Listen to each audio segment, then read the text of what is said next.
Olá pessoal, hoje eu estou com a caixa de som JBL Go 5 e vou mostrar para vocês, na verdade, responder a pergunta e mostrar se temos algum aplicativo para a nossa caixa de som no celular Android.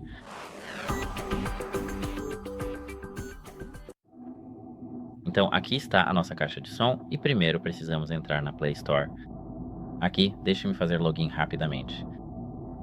Então aqui, abra a busca. Toque no botão de busca novamente e pesquise pelo aplicativo JBL Portable. E a resposta, claro, é sim. Temos o aplicativo que é compatível com a nossa caixa de som. Esse aplicativo se chama JBL Portable, com 10 milhões de downloads, nota de 4,6 estrelas e 300 mil avaliações. Como você pode ver, se tocarmos em abrir, conseguimos ver que a nossa caixa de som foi encontrada. É isso. Até logo.